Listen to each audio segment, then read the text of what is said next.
crois qu'on est pas mal au niveau du cadre. Salut à toutes, salut à tous, et merci d'être là. Si je suis encore là aussi, c'est parce que j'ai décidé de continuer l'aventure. En effet, vous avez été plusieurs centaines à écouter les deux premiers épisodes des aventures du fauteuil rouge, et du coup, j'ai décidé d'entreprendre un troisième épisode.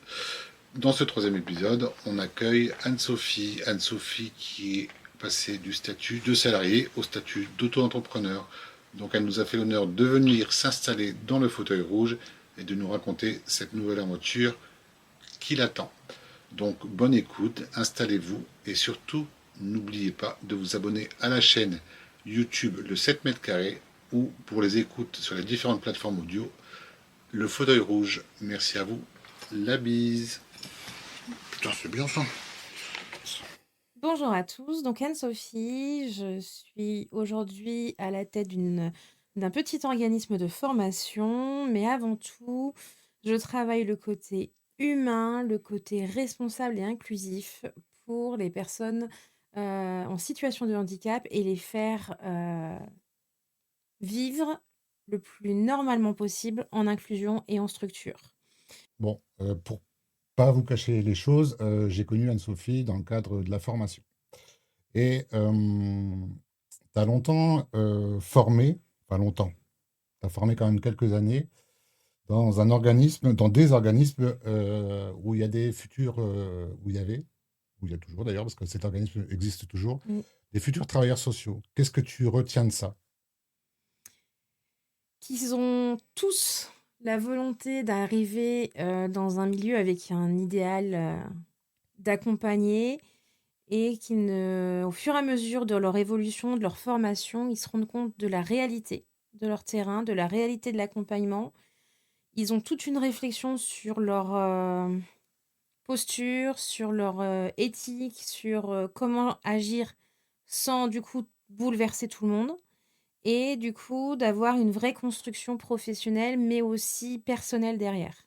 Et peu importe les formations dans lesquelles tu es intervenu, et Peu du importe. ouais, Que ce soit le chef de service ou l'AES, donc l'accompagnant éducatif et social, merci. il y a toujours, toujours, toujours une remise en question et elle est toujours positive. Ce moment dans la formation où il y a le flop, il y a je descends en bas et je me pose trop de questions, en fait, dans la pédagogie, dans la formation, il est nécessaire pour que la personne, elle avance et elle puisse trouver son moteur.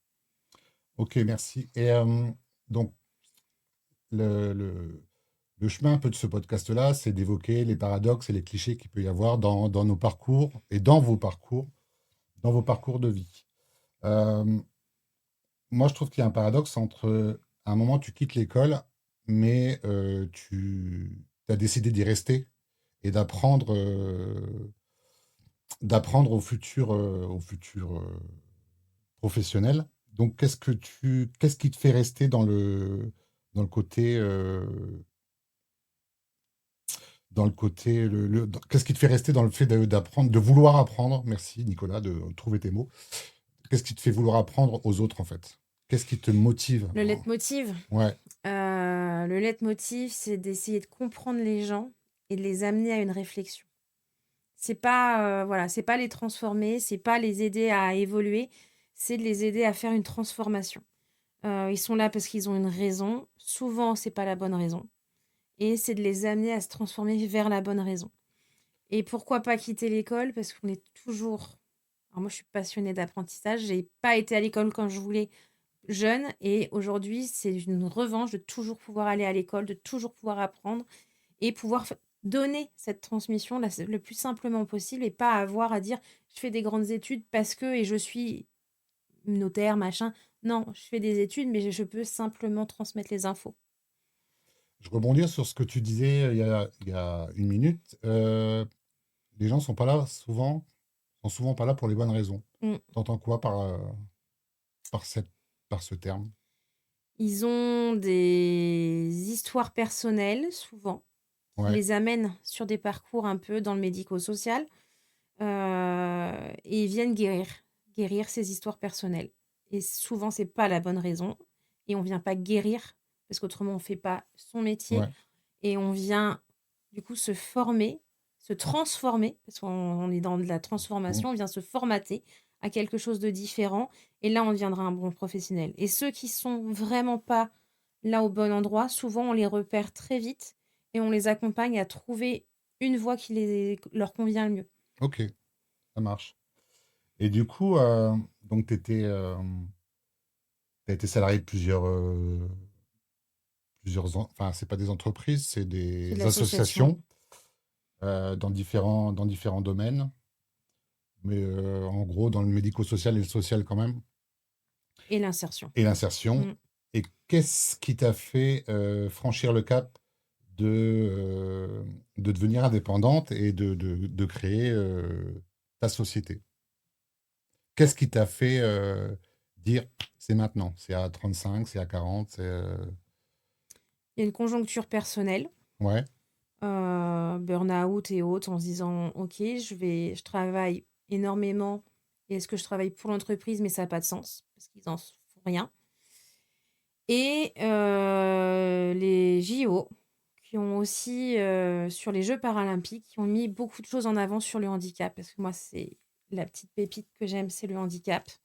Et je me suis dit, OK, on surfe sur le handicap, on surfe sur moi, mon envie de continuer à apprendre et transmettre. Eh ben, c'est maintenant, il faut y aller. Donc, pour ça, il fallait que je reprenne des études, d'accord. que j'ai refait, j'ai recontinué. Et une fois que j'ai eu mes études, j'ai dit, c'est bon, T'es c'est reparti maintenant. sur quoi, du coup? Tu peux expliquer Alors, j'avais un titre pro de formateur et je faisais de la formation comme ça avec, et puis mon expérience professionnelle derrière et mes anciens diplômes. Du coup, j'ai dit, allez, on repart, donc licence pro en sciences de l'éducation, pour comprendre le formatage, pour comprendre l'apprentissage des personnes et surtout pour pas faire un apprentissage descendant parce que c'est pas aujourd'hui ce qui est intéressant. Et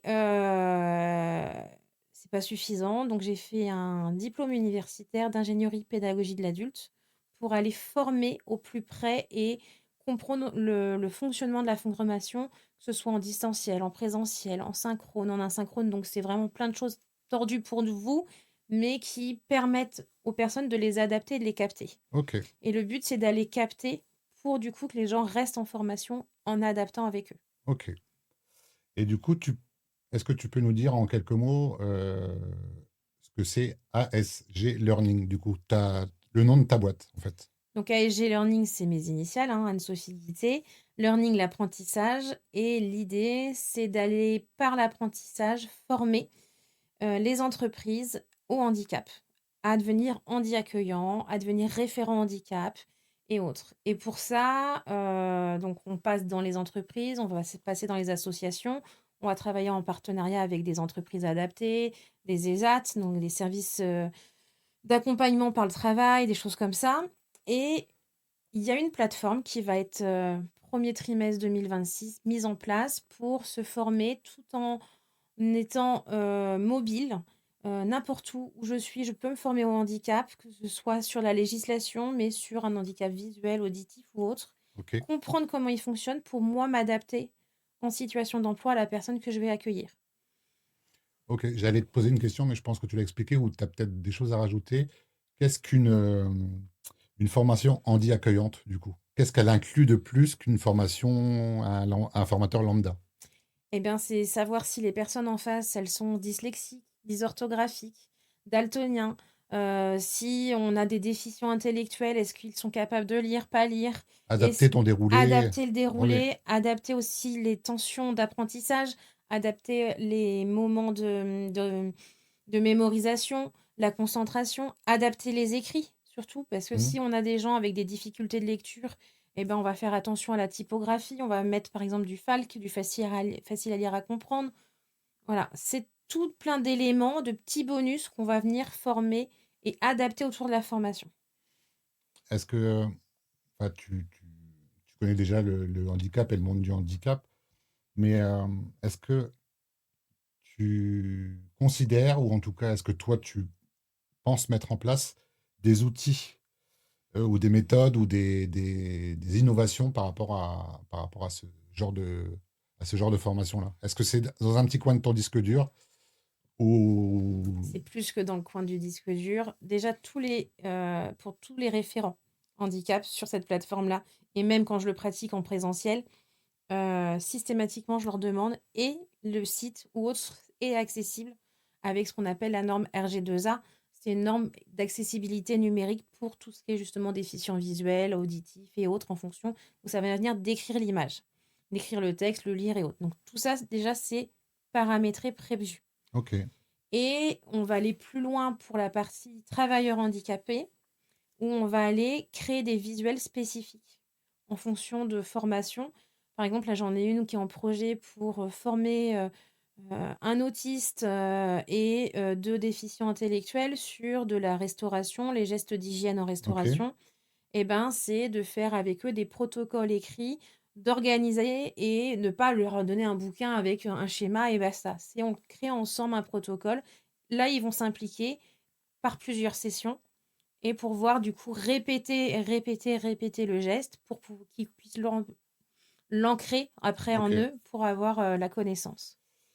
Mais du coup, c'était pas prévu dans mes questions, mais c'est pas grave. Euh, Préparer une formation, c'est déjà long.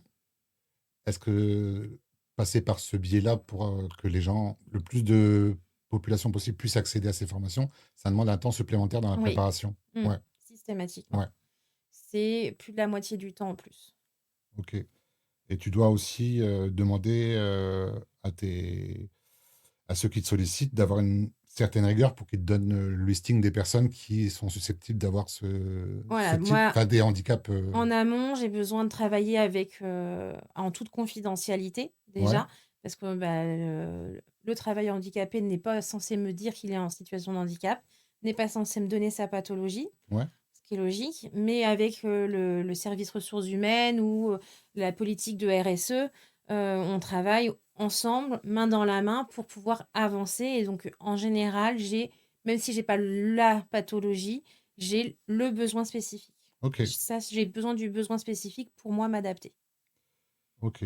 On va revenir un peu sur la formation dans le global, dans sa globalité. Tu as quand même formé quelques dizaines de travailleurs sociaux, on va dire. Aujourd'hui, on parle constamment de blocs de compétences Mm. dans toutes les formations possibles. Et du coup, on parle plus de blocs de compétences que de pensée critique, je trouve, enfin, en tout cas. Et d'autant plus avec l'intelligence artificielle qui peut faciliter le fait de répondre à un exercice. Mm. Tu penses quoi de ça? Est-ce que, quelque part, si tu pars sur l'intelligence artificielle, est-ce que c'est facilitant ou ça te pousse à amener de la formation autrement? Comment tu vois ça, toi? Comme un frein ou... L'IA, elle va venir nous apporter des connaissances en plus, elle va venir nous amener des pistes, mais elle va aussi nous amener des fausses informations. Ouais, Donc, il y a toute une veille et toute une réflexion à avoir déjà sur la façon dont on va aller chercher l'information. Donc ça va être la première chose à leur mettre les travailleurs sociaux en vigilance. C'est OK, vous allez sur l'IA ou autre, parfait. Au contraire, utilisez-le. Maintenant, utilisez-le de façon adaptée, avec un prompt adapté. Donc, le prompt, c'est la façon dont on va demander à l'IA à comment travailler. Et puis, surtout, vérifier les mm. informations derrière. Parce qu'autrement, vous allez avoir des choses hallucinantes qui vont arriver et les biais d'hallucination, c'est ce qu'il y a de pire.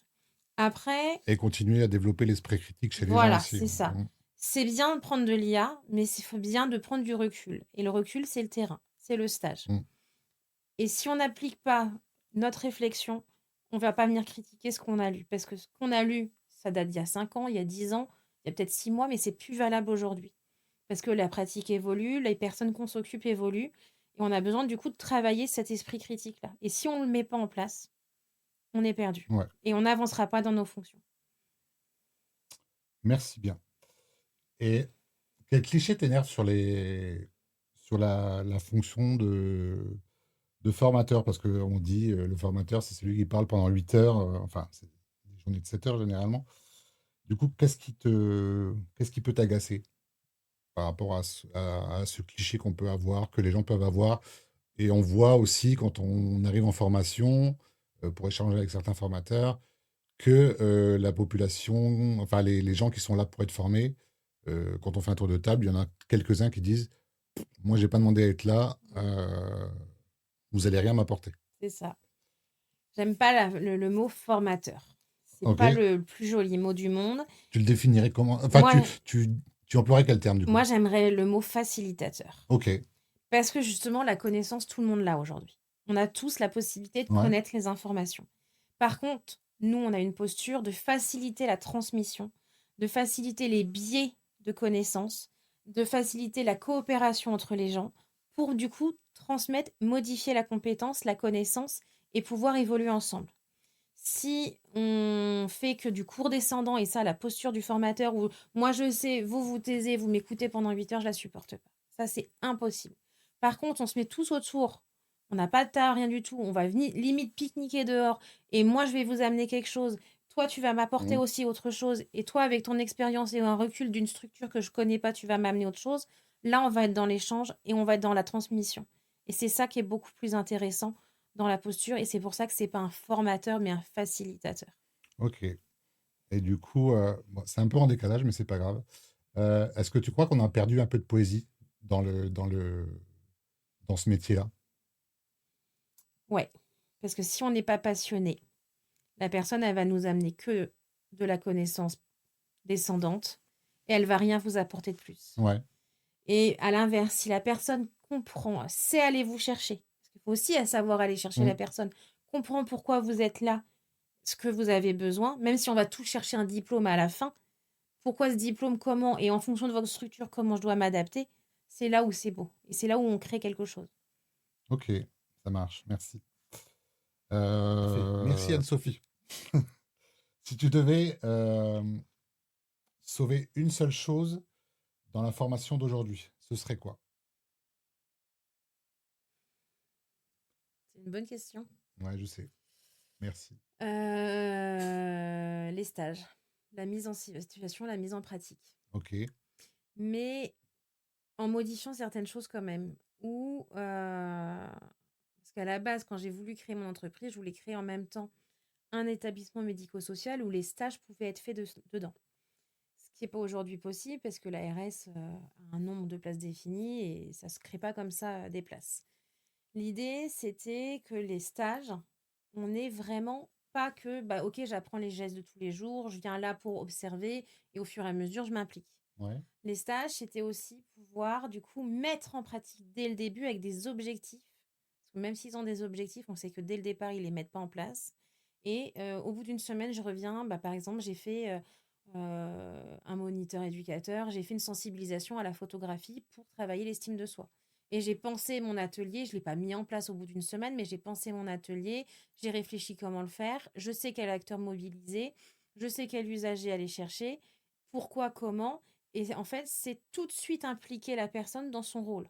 C'est pas que de l'observation, c'est vraiment l'impliquer.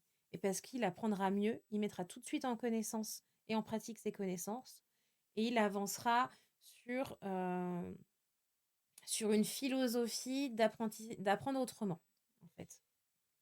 C'est aussi un changement de. Ça peut être aussi un changement de direction de la part des associations ou des structures qui accueillent les stagiaires. Et que le stagiaire ait un véritable Un rôle, statut de stagiaire c'est ça. Un vrai rôle d'apprenant et un vrai rôle et aussi. d'être tutoré. Exactement. Mm. Et on valorisera aussi la personne qui l'accompagne. Parce que la personne qui est là en tant que tuteur aujourd'hui, c'est pas que de l'administratif.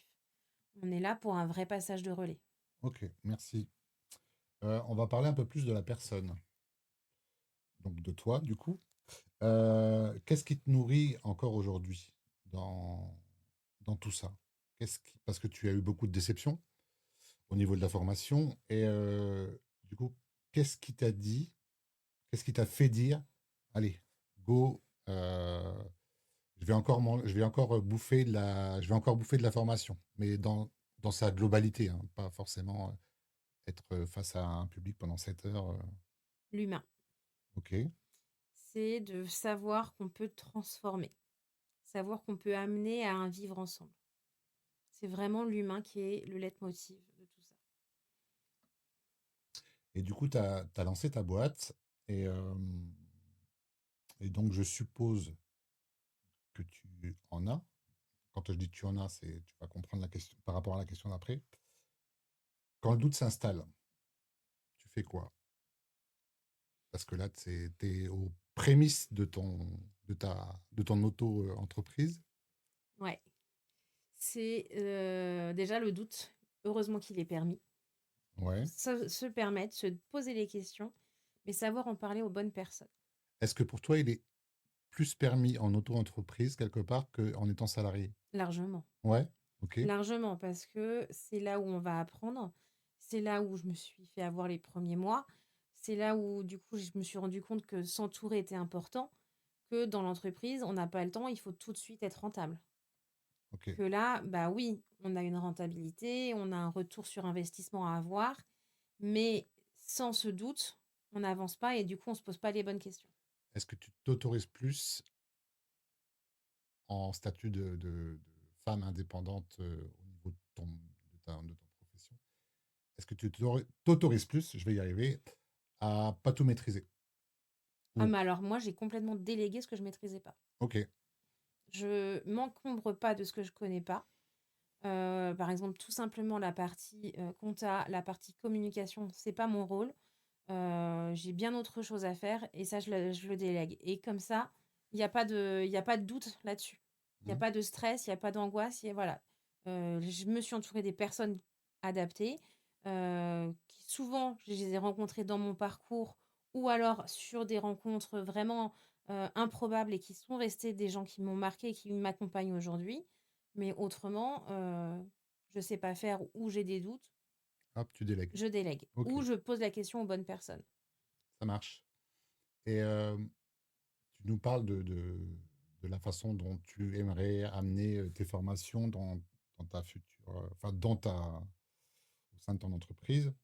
Donc, on sent une sorte, même une bienveillance envers les personnes qui vont apprendre, envers ton entourage. Mais est-ce que tu te l'appliques à toi, cette bienveillance? Non. Non, parce qu'il n'y a pas le temps. Et que pour être bienveillant envers les autres, il faut être productif en amont. Ok. Donc, ça veut dire énormément anticiper justement les possibilités d'adaptation possibles en formation. Si j'arrive sur une formation, j'ai pas un scénario, j'en ai 10. Parce Comment tu fais pour que, choisir? voilà. Et ben, c'est les personnes en face. Ouais. Quand elles font leur tour de table, quand elles se présentent, les humeurs, les choses comme ça, et Hmm. ben on va commencer soit par un jeu, une mise en situation où ça va calmer tout le monde et on va se mettre sur le même pied d'égalité, soit on va commencer par lâcher tout ce qu'on a à lâcher quand on est en colère ou autre. T'aurais une anecdote à nous raconter parce que je suppose que avant que tu sois en auto entreprise, tu as dû enseigner, enfin, former euh, sur différentes promotions et tu t'es dit, allez, mon déroulé, il est fait, j'y vais comme ça et tu arrives, tu sens qu'il y a quelque chose qui va pas correspondre avec ton déroulé. J'ai même pire. Ouais, Je commence ma journée où je les avais 7 heures non-stop sur une programmation et je faisais venir une intervenante sur une capsule de 2 heures pour avoir un témoignage important. ok. Ça, c'est auprès d'un public, les toutes premières petites mains médico-sociales, donc les AES. Et Je tiens à dire que les toutes premières petites mains des AES dans la bouche d'Anne-Sophie, ça veut vraiment pas dire que c'est les gens en bas de l'échelle. Enfin, c'est les meilleurs. voilà. C'est mes pépites du quotidien. Pardon. Et donc le matin, déroulé classique, tout va bien. Reprise après déjeuner, je présente la personne qui va intervenir et j'ai qu'une partie du groupe. Donc je m'inquiète, j'ai 3 personnes qui me manquent, tout ça. Donc je commence à me dire, c'est bizarre, elles ont un quart d'heure de retard, c'est quand même pas cohérent. Elles savaient qu'on avait un intervenant. Bon, j'en ai une qui m'appelle en disant, on a eu un souci, on se gare, on arrive. Et en montant les escaliers, j'en ai une qui fait un malaise, qui a eu un problème de santé. J'ai dû appeler les pompiers. Intervention catastrophique. Ok. Tous mes stagiaires la voyaient. Il y a eu voilà, les soins qui ont été faits, elle a été emmenée aux urgences, mais après, reprendre une formation. Et ben reprendre une formation avec l'intervenante qui était là, et ben on a fini dehors avec un jeu de cartes spécifique pour lâcher les émotions. L'intervenante s'est pris au jeu à faire le jeu avec nous, ça a pu permettre le lâcher prise. Et en fait, au fur et à mesure, et ben, on a pu échanger avec l'intervenante sans faire un débat, Tu as réussi à mais ramener on le a fait groupe. une discussion Ok, autour de son ouais. témoignage. Ça a été complètement différent, mais on a amené les choses autrement et on a pu capter l'attention malgré une grosse difficulté de Ouais, parce que journée. tu serais resté bloqué à l'incident de départ, bah, ta formation, Elle était elle aurait cuite. été, c'était un calvaire. Ouais, J'aurais pu arrêter la journée, ouais, c'était fini. je comprends. Ok, merci Anne-Sophie. Bon, je pense qu'on a fait à peu près le tour de ce qu'on avait à dire et à découvrir de toi et de ta boîte. Mm. Mais j'ai un gimmick du fauteuil rouge. Donc je vais te le faire à toi aussi. Je vois pas pourquoi tu y échapperais. Si tu devais résumer ton métier et ton parcours surtout en un titre de film que tu peux inventer ou que tu peux dire par rapport à tes connaissances filmographiques. Je vais l'inventer, ce sera plus simple. Vas-y. Double-moi si tu peux. Il existe peut-être. Et pourquoi ce titre de film du coup? Parce qu'il faut se dédoubler, Ok, souvent. Et souvent, on a l'impression que quelqu'un est beaucoup plus fort que soi, beaucoup plus compétent. C'est pas vrai, il a des compétences différentes et il sait les mettre en avant autrement. Et c'est pas de se sentir inférieur dans la formation, c'est qu'on est tous égaux. Donc double-moi si tu as envie. ok. Ben, merci Anne-Sophie en tout Merci cas à d'avoir toi. posé ton regard sur le fauteuil rouge. Et en petite phrase de conclusion, je pourrais dire parce qu'apprendre, je ne la connais pas par cœur, donc je vais la lire. Parce qu'apprendre, ce n'est pas juste retenir, c'est comprendre, douter et désapprendre parfois. C'est ce que tu as un petit peu dit tout à l'heure en début. Ouais. Et du coup, juste un petit gimmick de fin. Euh, Comment fait-on pour te solliciter? Par quel biais on peut passer? Le meilleur billet LinkedIn. Ok, Là, on est beaucoup. Alors, j'y on parce qu'il y a l'équipe autour de moi beaucoup plus présente. Donc, sur Anne-Sophie Guité, on a ASG Learning qui fonctionne aussi très bien. Et depuis une semaine, on a lancé Handiref, qui sera le nom de la plateforme de formation pour les référents handicap, entre autres, avec des webinaires. Donc, sur ces 3 plateformes-là, sans aucun problème. ok. Et ma dernière phrase dans les interviews, c'est on termine par un dernier mot, peu importe, un seul mot. La joie. Ok. Et moi, ce sera WC. Merci à vous. Merci Anne-Sophie. Merci à vous. Merci Anne-Sophie.